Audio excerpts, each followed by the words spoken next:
E a lama avançou qual dilúvio infernal. Olá, agora é de verdade, Frei Wander. Olá, Moara Saboia. Prazerão estar com você aqui para um papo direto. Que responsabilidade, hein? Muita responsabilidade minha, né? Então, gente, só para falar para quem está nos acompanhando, geralmente a gente faz o nosso papo às quintas-feiras, mas essa semana a gente teve um probleminha e convidamos o Frei Wander para fazer um papo hoje na sexta. Convidamos ele super em cima da hora, então eu queria agradecer muito o senhor ter topado esse convite, mesmo das correrias todas da vida, porque essa semana foi a Semana do Meio Ambiente. E é uma pauta que está muito forte aqui na região metropolitana, né? Ali, aqui em Contagem, através do SOS Vargem das Flores, em Nova Lima, através da mineração, enfim, é a pauta das nossas vidas. Mas eu sei que o senhor é bem famoso, Frei Wander, mas eu queria que o senhor começasse se apresentando um pouquinho.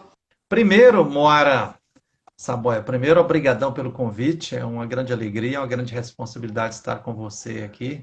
Eu já ouvi ótimas referências sobre você. Então, eu sou Frei Gilvander Luiz Moreira, nasci no estado de Minas Gerais, né? Sou da Comissão Pastoral da Terra, acompanho a luta e a caminhada das comunidades eclesiais de base, das pastorais sociais, especificamente da Comissão Pastoral da Terra, né?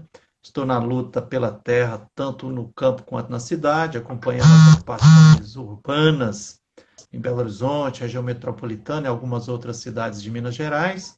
E também, nos últimos 15 anos, senti um apelo muito forte, estou comprometido também com a luta por justiça socioambiental, luta que eu considero justa, legítima e mais do que necessária para frearmos essa avalanche, esse tsunami de devastação ambiental. Estou muito feliz de nós estarmos hoje aqui nesse dia 5 de junho de 2020, né, Dia Internacional do Meio Ambiente.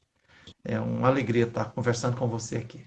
Então, Frei, eu queria saber, na verdade, o seguinte, é um pouco ainda sobre a sua trajetória, se essa coisa de lutar pelos movimentos sociais, pelo meio ambiente, veio a partir da sua construção dentro da igreja, ou o senhor já era um jovem que tinha, um jovem lutador que dentro olhou para a igreja e olhou para esse espaço como um espaço também possível? O que que veio primeiro, assim, na sua trajetória? São vários fatores que se entrecruzam, Moara. Primeiro que eu nasci numa família empobrecida, né? Nasci sem terra, sem moradia, né? Então a minha infância e adolescência foi na roça, trabalhando em latifúndio, no sistema AMEIA, né? Com 7 anos acompanhei o papai e a mamãe, meus dois tios, tia Ageu, tia Eurípides. E então na minha infância eu pude sentir no meu próprio corpo a injustiça social, a injustiça agrária que campeia no nosso querido Brasil. E lembro muito bem que eu ainda já com 5, 6 anos já comecei a ir para a roça e começar a trabalhar ao lado do papai. E a gente trabalhava de sol a sol, suando muito, né? Formiga nos pés, mosquitinho na orelha, carregando marmita quente, queimando as pernas. Era muito trabalho, né? Muitos calos nas mãos, muito suor, um sacrifício federal. E no final da colheita, quando vinha o dono da fazenda, o latifundiário, aquele que se dizia o dono das terras, chegava com um grande caminhão, né? 1111, 1113, 1116, Isso é em qual para estado? levar. Em qual estado, Minas mesmo? Eu nasci no município do Rio Paranaíba, na região do Alto Paranaíba, aqui caminho do Triângulo, perto de Patos de Minas, né? Mas com 4 anos de idade já virei migrante por essa situação em busca de terra, de moradia, de vida digna, né? Aí minha família mudou para Unai. Então fui criado no município de Unai, Arinos, noroeste de Minas Gerais, nos Gerais, no berço do João Guimarães Rosa, Grande Sertão Veredas. Então conheço de perto a cultura camponesa do Grande Sertão Mineiro. E aí, durante 7 anos, tocando lavoura à meia nos municípios de Unai e Arinos, município de Arinos, noroeste de Minas, mais perto de Brasília do que de Belo Horizonte, A gente sofria muito durante todo o plantio, mas na colheita é que eu via de uma forma muito dramática a injustiça, porque quando chegava o fazendeiro com um grande caminhão para levar a parte dele, o combinado era a meia, então era para levar 50% da nossa produção de feijão, arroz, milho, mandioca, mas na prática o fazendeiro acabava levando 90, 95% da nossa produção, do fruto da mãe terra e do nosso trabalho, porque do plantio até a colheita a gente acumulava uma dívida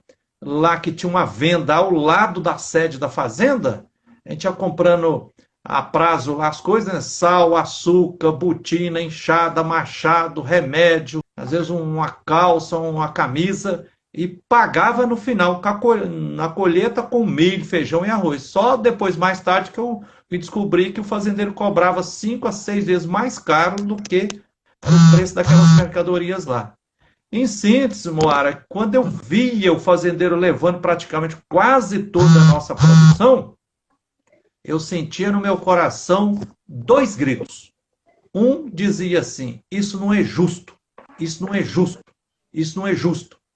E outro grito no meu coração eu ouvia dizendo, como se fosse assim, a voz de Deus, ouvia dizendo assim: Deus não quer isso, Deus não quer isso, Deus não quer isso.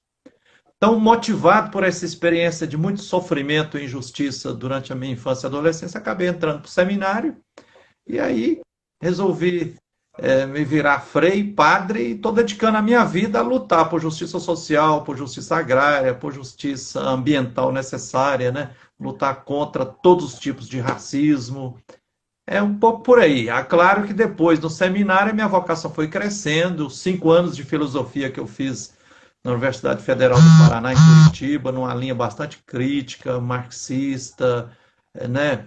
Do materialismo histórico, Escola de Frankfurt, Filosofia da Libertação, depois também a convivência e o trabalho pastoral nas comunidades eclesiais de base, 5 anos nas periferias de várias favelas de Curitiba, depois mais 5 anos enquanto eu fazia teologia em São Paulo e teologia, 4 anos de teologia na linha da teologia da libertação, e os finais de semana, de sexta-feira após o almoço até domingo às 10 da noite, morando num barraco numa das favelas lá de São Paulo, na zona norte da capital.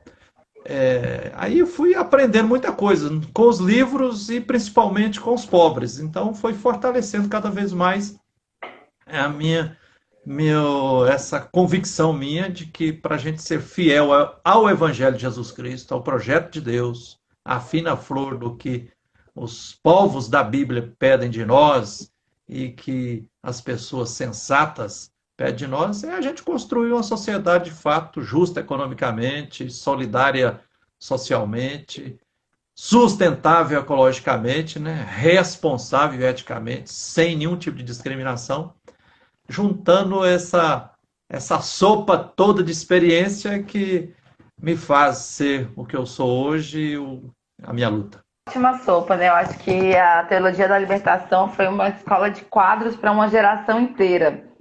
Eu falo que eu sou fruto um pouco por herança, já que meus pais também, principalmente a minha mãe, começou a militar a partir do grupo de jovens, a partir do envolvimento com a Teologia da Libertação, que ela começou a olhar ao redor do seu bairro e pensar como é que ela poderia mudar a vida dela e a vida das pessoas que estavam ali ao redor. Então, realmente foi uma grande escola, mas, de fato, a vida acaba sendo a nossa melhor escola. Outra coisa que eu lembrei, Frei, é que, infelizmente, Naí, ela ficou muito conhecida, não por ser a região de Guimarães Rosa, mas por muitas dessas disputas, né?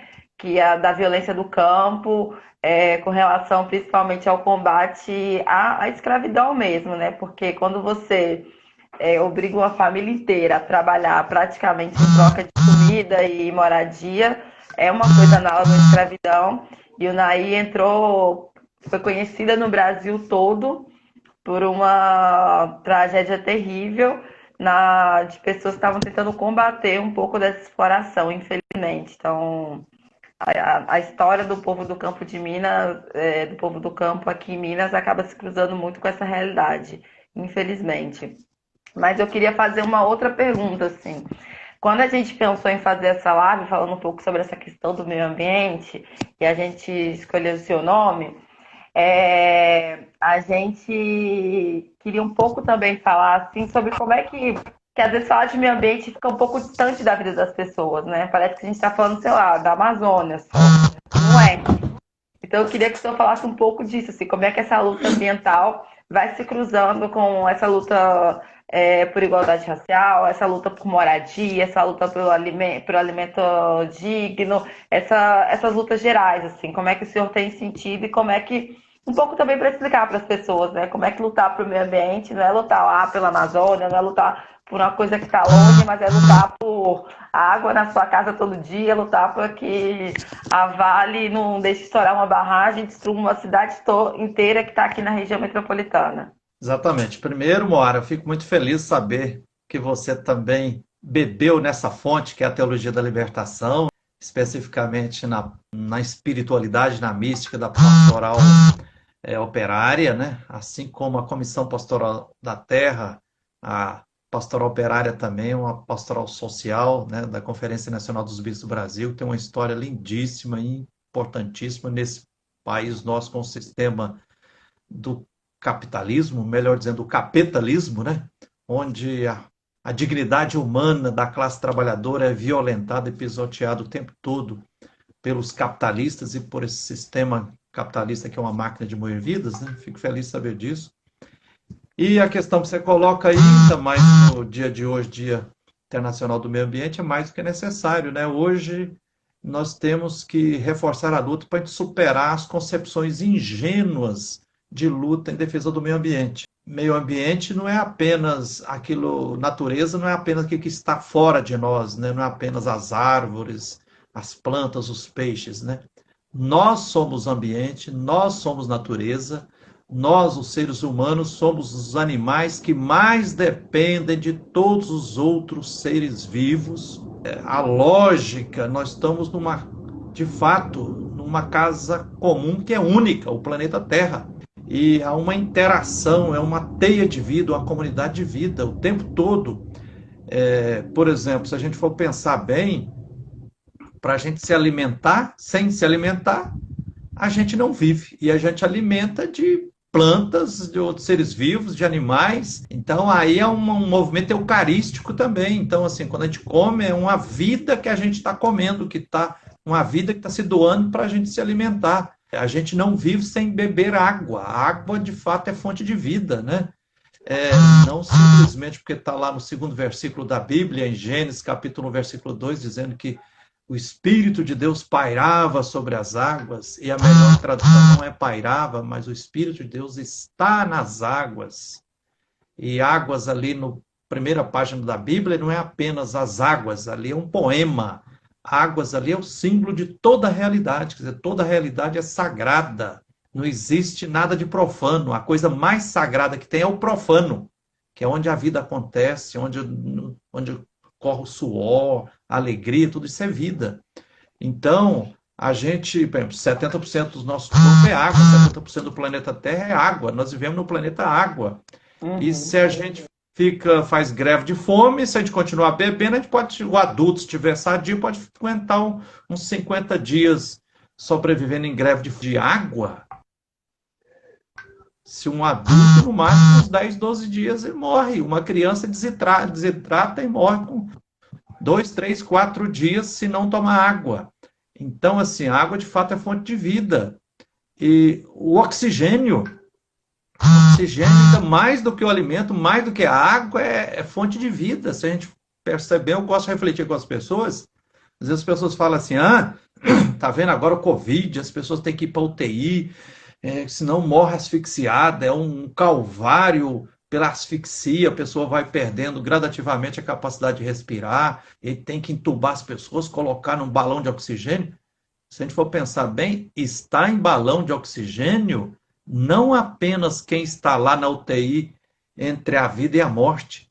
Todos nós, todas as pessoas e todos os seres vivos, estamos, todos os segundos da nossa vida, estamos dentro de um balão de oxigênio, né?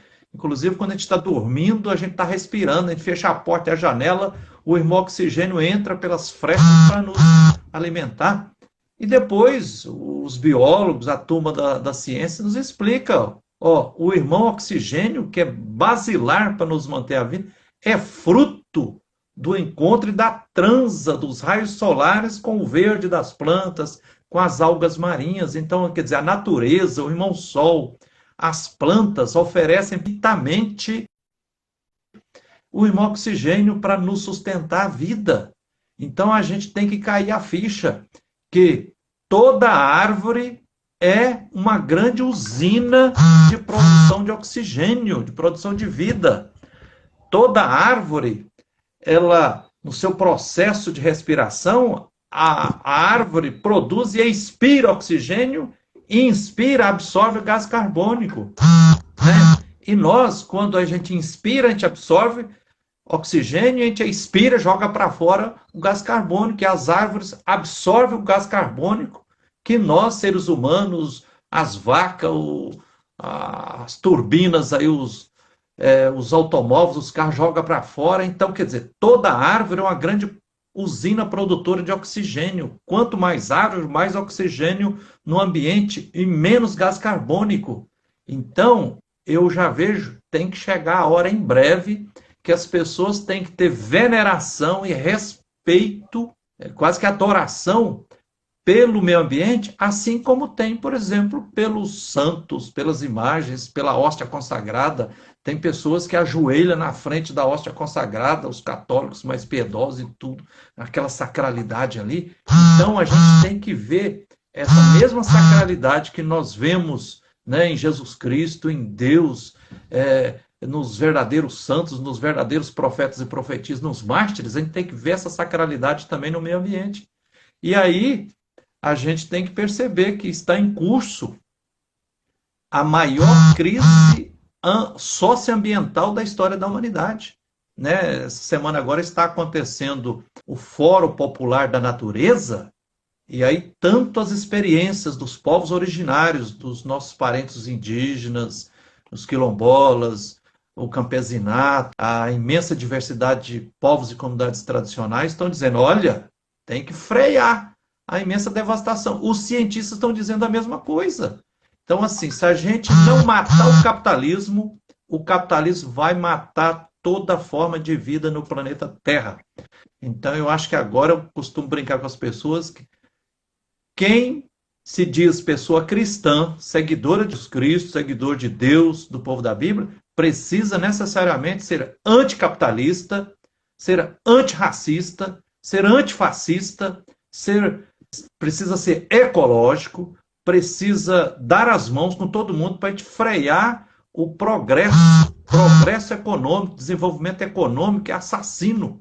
Agora, no dia 2, às 10 da manhã, um trabalhador que veio lá do Pernambuco, no norte de Minas, as empresas Mantiqueira e Cime, trabalhando por uma grande multinacional lá, do Broxfield, fazendo grandes redes de transmissão de energia, invadindo o território geraiceiro, lá de Vale das Cancelas, no norte de Minas.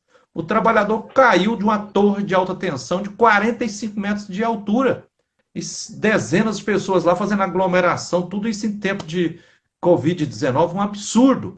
Então, eu sinto que a luz e a força divina pede de nós compromisso para a gente construir uma sociedade, de fato, com justiça socioambiental, que passa necessariamente para a gente frear o desenvolvimento econômico, frear o progressismo, que na prática é progresso só para uma minoria, só para acionistas, e é devastação e miséria para a maioria. Nossa, que aula. Obrigada, Frei Givander. Mas eu queria só pegar um ganchinho assim, já que essa semana a gente falou tanto de antirracismo, antifascismo, né? E como o racismo ambiental também é uma faceta, assim. Opa!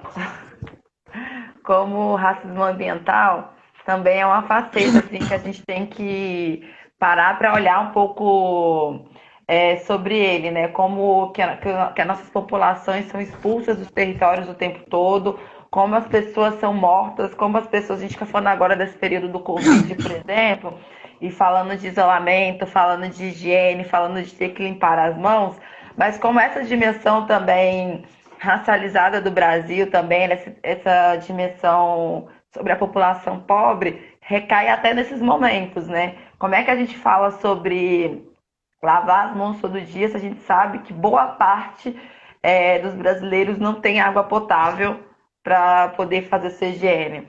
Como é que a gente fala sobre esses cuidados com a higiene quando a gente sabe que mais da metade do povo não tem saneamento básico? Isso é o mínimo para ter acesso à saúde.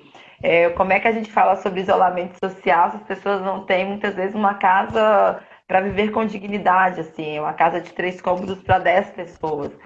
Então, a gente vai falar um pouquinho agora sobre essa coisa também, que não tem como a gente não falar sobre o Covid, sobre o que está acontecendo, mas uma coisa que eu sempre gosto de reforçar é que quando a pandemia começou a vir para o Brasil, né, as pessoas diziam que esse vírus era um vírus democrático, porque matava ricos, pobres e tal. E a gente sabe que no capitalismo não tem democracia nem na hora de ficar doente, né?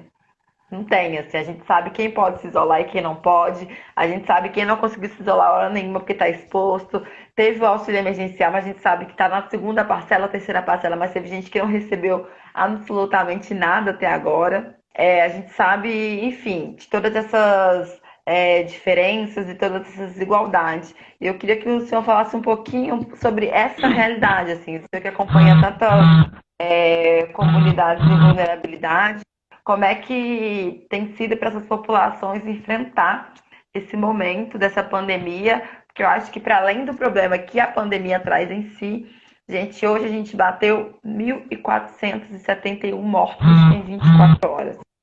São esses os números que a gente tem no Brasil, e vários estados e várias cidades abrindo seus comércios, retomando a vida, sem pensar nessas pessoas, assim. Então, como é que tem sido acompanhar de perto essas comunidades que são mais vulneráveis nesse momento de enfrentamento a essa pandemia mundial? Moara, primeiro, assim, eu assino embaixo da sua análise inicial aí, né? A gente precisa ter uma análise muito profunda e crítica e criativa diante dessa pandemia do novo coronavírus, né? E porque nós estamos, infelizmente, agora vivendo várias pandemias, né? Tem a pandemia do Covid-19, tem a pandemia do fascismo, né? Tem pandemia sanitária e tem a pandemia maior, que é o sistema capitalista, é o sistema do capitalismo, né? O capeta é o Satanás, não abstrato, mas é uma Concreto. loja de moer vidas, uma máquina de moer vidas, vidas humanas e vidas de todos a biodiversidade. Então, eu acho que a gente tem que considerar, primeiro, eu considero irresponsáveis e criminosas todas as posturas e análises dos que ficam tentando dizer, como o fascista do Bozo, gripezinha, coisa pequena, daqui a pouco nós vamos poder flexibilizar, é culpa da China. Olha, já está por demais demonstrado que essa pandemia do novo coronavírus, assim como várias outras pandemias que já aconteceram, mas essa agora muito mais grave, é fruto desse sistema capitalista que vai explorando, superexplorando, sugando e destruindo, passando como um dragão do apocalipse, destruindo todos os biomas. O que a gente tem hoje, nós já temos tese de doutorado demonstrando que os animais, os pássaros, expulsos das monoculturas do agronegócio, estão, para sobreviver, invadindo as cidades, para tentar sobreviver. Então, esse é o primeiro ponto. Tá? Nós temos que perceber que nós estamos debaixo dessa pandemia, que é uma forma de guerra. De certa forma, podemos dizer que, de fato, essa pandemia é uma terceira guerra mundial e que aí mata muito mais a classe trabalhadora, os pobres, do que... Porque, como você falou muito bem, não tem democracia primeiro, na hora de selecionar, não é simplesmente como um ministro que já caiu e dizer, vamos colocar o mais jovem, coloca o mais rico, se tiver que decidir na hora de morrer entre quem que vai para o respirador ou não. Primeira coisa, sim. E outra coisa, eu quero aqui repudiar, e assim, estamos para lá de indignados com a postura genocida do atual desgoverno do Brasil, que não é governo, é desgoverno, é um antigoverno, com o Ministério Federal. A prática não é um ministério. Ministério vem de serviço, ministério, diaconia para servir. Mas o atual desgoverno, que infelizmente foi eleito graças à mentirada de fake news, e segundo o quarto evangelho da Bíblia, mentira mata, oprime. De fato, quem teve os olhos furados pelas fake news e fomentados muitas vezes por pastores e padres, né, neopentecostais, da ideologia da prosperidade, que não é teologia, é uma ideologia, são os corresponsáveis. E também, é claro, as contradições do PT e as contradições de todos os partidos políticos aí, jogou a sociedade, infelizmente, em cima desse monstro que é.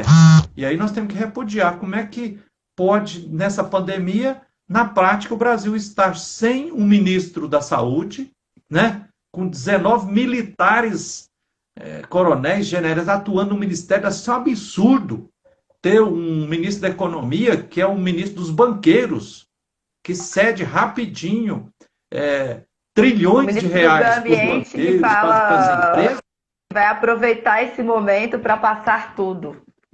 Passar boiada, né? Quer dizer, é um ministro da destruição do meio ambiente. É um ministro da educação que está destruindo a educação. E aí, uma ministra lá dos direitos humanos que desrespeita as mulheres, né?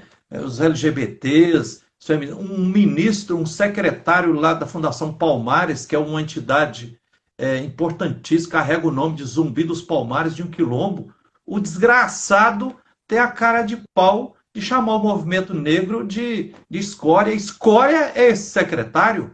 É um absurdo. Ter um presidente que continua zombando, né, ridicularizando das prescrições da Organização Mundial da Saúde, dos infectologistas, dos cientistas. É um absurdo um trem desse, né?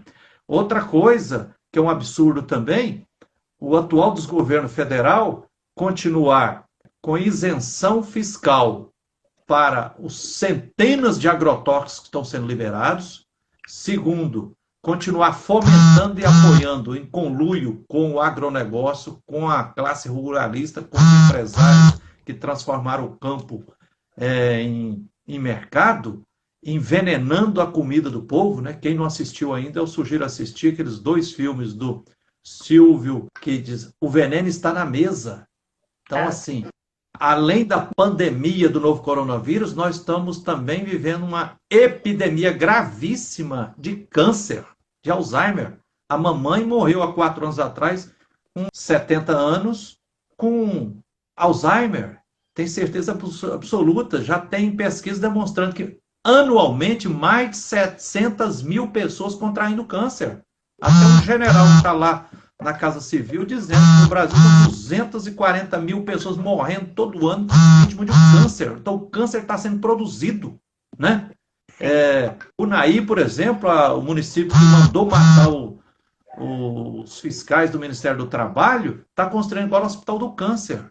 A gente tem que repudiar, por exemplo, o desgoverno que está em Minas, né? Minas Gerais continuar sendo o estado campeão em falta de testes para a Covid, né? Sim. Então, na prática, o governador Zema está colocando para debaixo do tapete, escondendo o número crescente e assustador de contágio do novo coronavírus ali. Minas Gerais poderá, em breve, ser o estado mais afetado em coronavírus. Um absurdo um trem desse.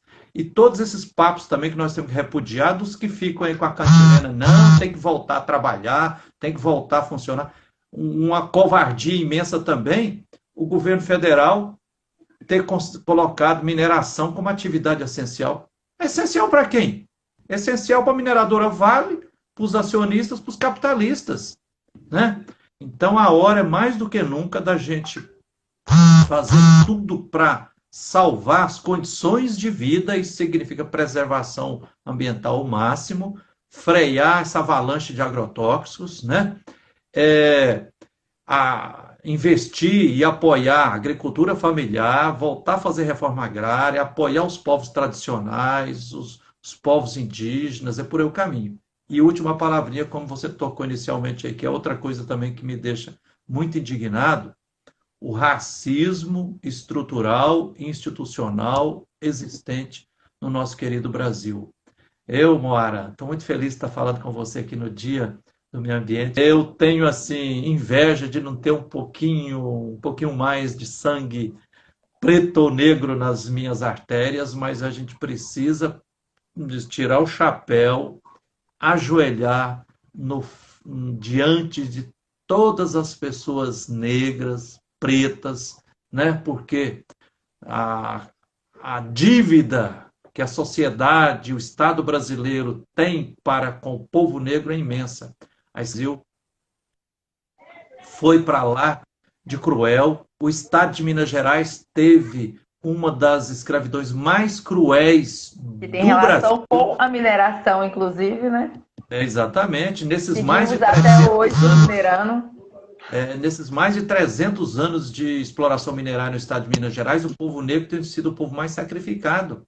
Inclusive, Moara, 3 anos atrás eu terminei a minha pesquisa de doutorado na UFMG, em educação. Eu pesquisei sobre a luta pela terra, enquanto pedagogia de emancipação humana, né? Durante a minha pesquisa, descobri que em Minas Gerais aconteceram uma confederação de quilombos muito mais expressiva do que o quilombo de Palmares, né? A Confederação Quilombola do Campo Grande, que pegava quase 30 comunidades quilombolas, desde o Triângulo Mineiro, Alto Paranaíba, Sudeste e Sul de Minas Gerais, Centro-Oeste de Minas Gerais.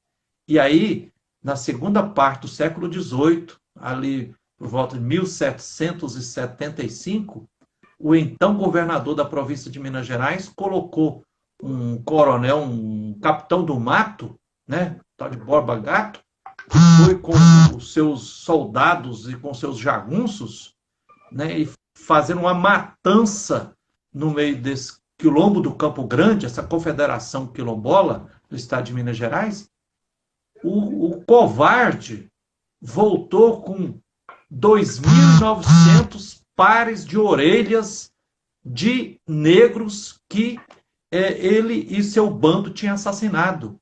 Então nós temos também que cada vez mais reforçar a luta legítima e necessária do movimento negro pela superação de todo e qualquer tipo de racismo, né? Seja o racismo ambiental, racismo diante do povo negro, racismo diante da Mãe Terra, racismo institucional, racismo estrutural e tantos outros. Beijo, Wanda. Eu queria comentar um pouquinho aqui o que as pessoas têm mandado, assim. O Carlos Farias Machacali está comentando muito, falando que essa é uma conversa extremamente necessária. A Carmen falando como são muitos os nossos desafios para a gente seguir em frente. Três carmelitas do Planalto mandaram aqui uma reportagem falando que a pandemia do coronavírus está avançando muito nas cidades mineradoras, porque a mineração, como o senhor falou, não parou nesse momento todo. A Sônia falando que querem nos matar de todas as formas, seja por agrotóxico, seja por coronavírus. A Heloísa parabenizando pelo debate, falando que o debate está muito profundo. E a Major Sodré falando assim, o coronavírus escancarou as imensas desigualdades sociais, escancarou as feridas abertas pelo capital. E a Celina Miranda falando, a base da minha formação política foi na teologia da libertação. É uma pena que a igreja aboliu da formação de nossa juventude. Enfim, muita gente comentando, não vai dar para comentar de todo mundo, mas eu queria que o senhor falasse aqui também, porque foi um pedido aqui dos comentários, falasse um pouquinho sobre quais que são os desafios. Então, eu sei que são muitos, eu sei que é uma pergunta difícil, mas um pouquinho assim, a partir da sua perspectiva, que acompanha tanto os movimentos sociais, tem construído o Congresso do Povo, todas essas lutas que a gente tem feito no momento, mas quais são os nossos maiores desafios para o próximo período e como enfrentá-los? Ótima questão, Moara. Primeiro, que beleza, que maravilha estarmos sendo acompanhados aqui com a participação de tanta gente de luta, né, Carlos As pessoas Farias? são muito participativas, assim. Eu já fiz algumas lives e essa acho que foi a que mais teve comentários e perguntas, tá bem legal. Oh, que beleza. Parabéns, ó. Parabéns e obrigado a todos que estão nos acompanhando aí. Já sugiro um dia para você fazer uma live com o cantor, compositor Carlos Farias, viu? Que é um grande companheiro nosso, super talentoso.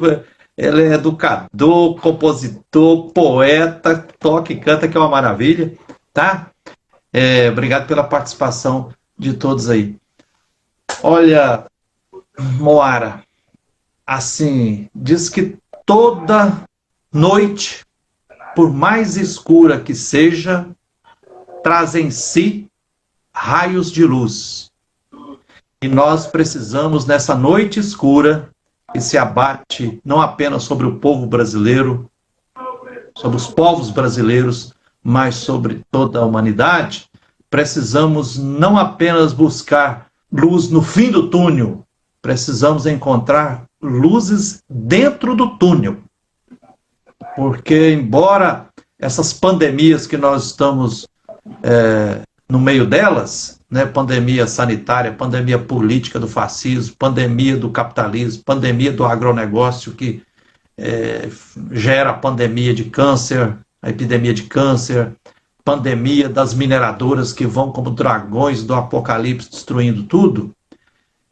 Essas pandemias também geram muita dor e muita crise, mas tem o lado fértil. E o lado fértil, eu estou sentindo um apelo muito forte agora, que eu sinto que, de fato, a humanidade, nós estamos numa das mais graves encruzilhadas da história da humanidade. Das duas, uma. Ou nós, seres humanos, tomamos e deixemos de ser submissos, né, subalternos e escravos, de tudo aquilo que nos escraviza, seja o sistema capitalista, seja moralismo, seja dogmatismo, seja, inclusive nós não citamos aqui também, Moara, mas temos que citar do racismo religioso. Existe racismo religioso, né? Há comentário aqui também, falando do povo de terreiro e das matas que respeita tanto o meio ambiente e cultiva tanto nas suas religiões. Exatamente, já tem pesquisas que indicam, Moara, que hoje, se a gente for perguntar assim, tem mais solidariedade e mais ética e compromisso com a construção de justiça social, justiça agrária e tudo, entre as pessoas religiosas ou entre os ateus? Tem muito mais entre os ateus, né? Então é um absurdo hoje continuarem pessoas que se dizem super religiosas, usando e abusando do nome de Deus, usando e abusando de textos bíblicos, torturando a Bíblia para tirar conclusões absurdas, para discriminar os povos negros, para discriminar os povos LGBTQI, para discriminar a Mãe Terra, para ser vassalo e apoiar agronegócio, para apoiar fascismo, para apoiar em quem está matando o povo, quem está matando os povos indígenas. Isso é racismo religioso também que nós temos que condenar. Então, no meio dessa guerra que nós estamos aí, né, de formatos plurais, eu intuo que nós temos que conjugar várias coisas. Primeiro, a gente tem que expulsar de nós e nos limpar de tudo aquilo que é luxo, supérfluo.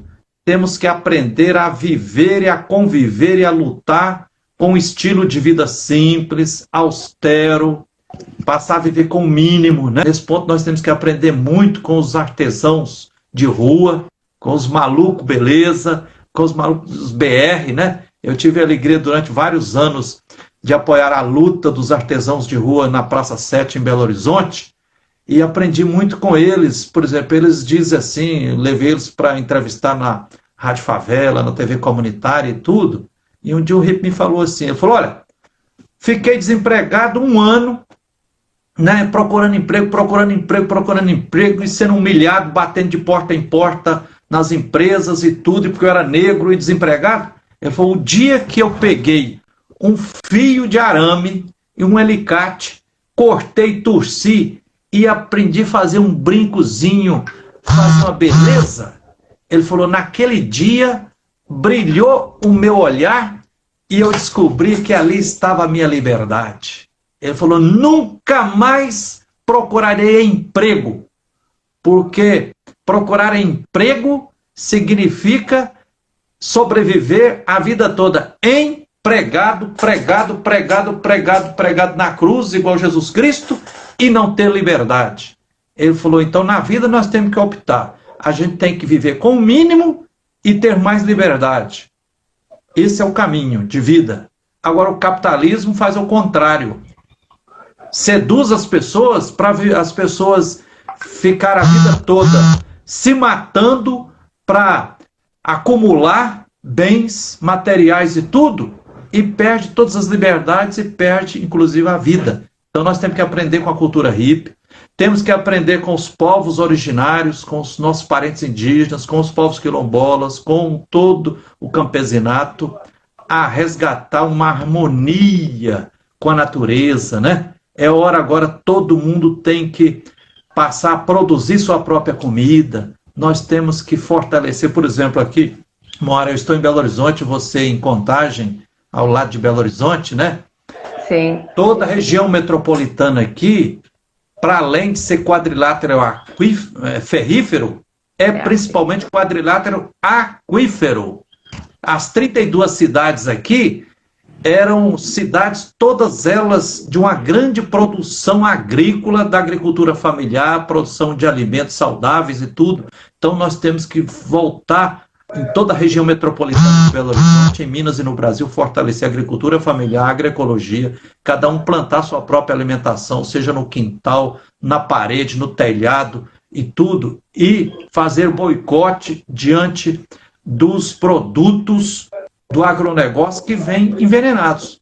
E um detalhe, nós temos também que superar o fundamentalismo religioso, superar toda e qualquer forma moralista, religiosa ou moral de encarar a vida. Temos que não apenas tolerar e ser solidário com quem é diferente, com o negro, com o indígena, temos que respeitar. Né? Me admiro muito quando eu vou encontrar aí com os pais de santo, com as mães de santo, e eles falam assim, eles e elas, né?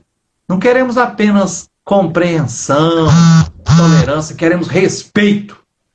Então ele tem que respeitar. Eu considero uma coisa abominável, repudiável, um pecado religioso, social, pessoas e movimentos religiosos, sejam católicos ou crentes, pentecostais ou não pentecostais, discriminar os terreiros, discriminar a Umbanda, o Candomblé, né? Outros tipos de expressões religiosas. Todas as religiões, na sua origem, querem ajudar as pessoas a lidar com a nossa dimensão transcendental. Agora, a gente usar discurso religioso para discriminar e oprimir, isso não pode, não.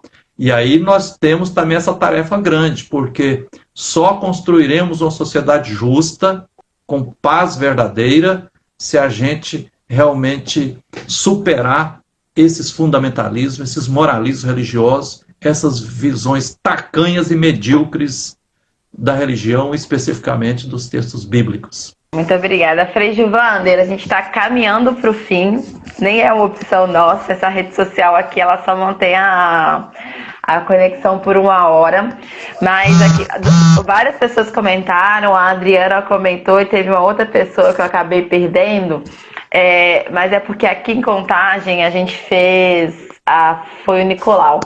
Aqui em Contagem a gente fez uma luta muito grande com relação à Vaza das Flores, né?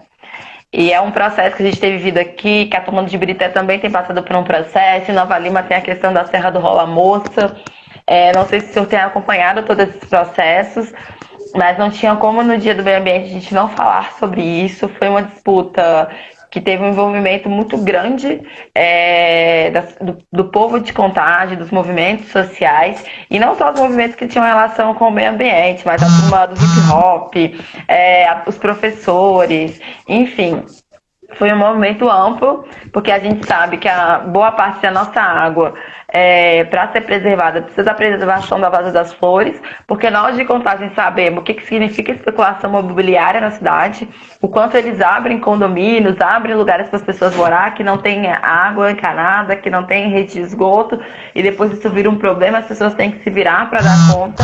Mas diante de toda a nossa mobilização, o que a Câmara de Vereadores fez foi ignorar e fazer um acordo com o prefeito e votar a revelia da cidade. Inclusive, a última parte da votação foi durante já a pandemia do coronavírus.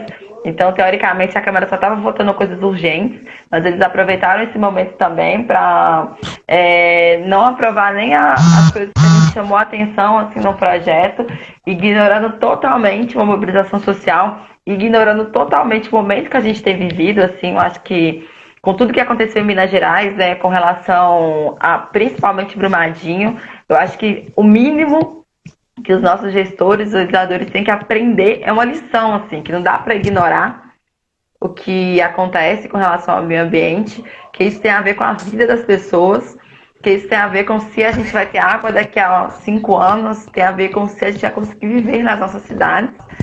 Mas, enfim, foi uma luta difícil que a gente travou. E a gente perdeu porque a gente tem hoje legisladores, vereadores e um prefeito que ignora totalmente a vontade popular, assim. Então, não sei se o senhor tem acompanhado algumas outras específicas com relação a que tem acontecido na região metropolitana. A turma colocou 2 exemplos, que foi a Vaza das Flores aqui em Contagem e a Serra do Rola Moça em Nova Lima. Uma serra que está assim, né, quase oca por dentro de tanta mineração, mas se o senhor tem acompanhado como é que tem sido esse processo, porque a outra coisa é isso, né? Com tudo que aconteceu com relação à Vale nos últimos anos, os acionistas nunca lucraram tanto. E mesmo em meio à pandemia do coronavírus, a Vale continua com toda a produção, trazendo trabalhadores e caminhoneiros do Brasil todo, circulando, levando o vírus para todo lado e colocando muita gente em perigo nesse momento. Então, assim, dizer que essa coisa da mineração não tem nada que abarre a vida de centenas de pessoas, não foi motivo para parar. Uma pandemia mundial não é motivo para parar, mostrando que o lucro para eles está muito, mas muito mesmo acima das vidas. Moara, ultimamente estamos perdendo várias batalhas, mas não vamos perder a guerra, não. Primeiro eu quero, assim, parabenizar todo o movimento socioambiental aí, que está de forma aguerrida, lutando a defesa em prol da preservação da Vargem das Flores, né? Eu Sim. tive a alegria de acompanhar um pouco, estive inclusive em uma audiência pública na Câmara de Vereadores de Contagem, achei uma coisa abominável. Cheguei Horrível. não deixando as pessoas entrar, um absurdo. Eu tava nessa, foi essa que o senhor não conseguiu entrar? Aí eu fiquei fora, filmando, entrevistando, e fora lá, né? Falei que absurdo, a audiência pública com a porta da Câmara de Vereadores de Contagem fechada. Absurdo. Exatamente. Então, assim, eu repudio essa postura capitalista, criminosa do prefeito de Contagem, né, e da Câmara aí, cedendo aos interesses do capital, do mercado, né? Assim como aconteceu também, tivemos derrota também na Câmara de Vereadores e com o prefeito de Ibirité, né, de Sim. forma covarde lá, sepultou o projeto de lei que criava o patrimônio hídrico e da biodiversidade de Ibirité. Tivemos também outra derrota com a reinstalação de mineração na Serra da Piedade.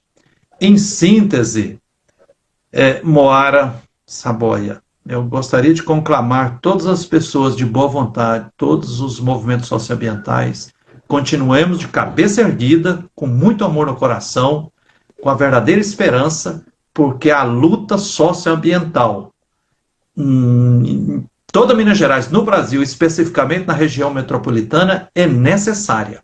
E cada vez mais as pessoas, os 5 milhões de pessoas da região metropolitana vai sentir na pele, em breve, cada vez mais, as agruras da crise hídrica que já está instaurada, né? A região metropolitana, com mais de 300 anos de exploração minerária devastadora, predatória, não suporta mais. Nós temos que dar um basta nessas minerações devastadoras da região metropolitana de Minas Gerais e do Brasil. Temos que dar um basta em todos os interesses especuladores, né, dos mercadores que querem cada vez mais transformar cidades em grandes empresas. Porque, se a gente vai ter bem, gradativamente os mananciais de abastecimento público estão sendo assassinados, né? Sim. Então, nós vamos ter que seguir para refazer, nós vamos ter que conquistar a revisão disso que foi decidido aí na Câmara de Contagem aí, vai ter que voltar a ser como o movimento socioambiental quer, a preservação integral de todo esse manancial da Vargem das Flores. Em Ibirité, nós vamos ter que ressuscitar o projeto do patrimônio hídrico e da biodiversidade e declarar o município de Ibirité, em Minas Gerais, como território livre de mineração. Nós vamos ter que proibir a mineração na Serra da Piedade.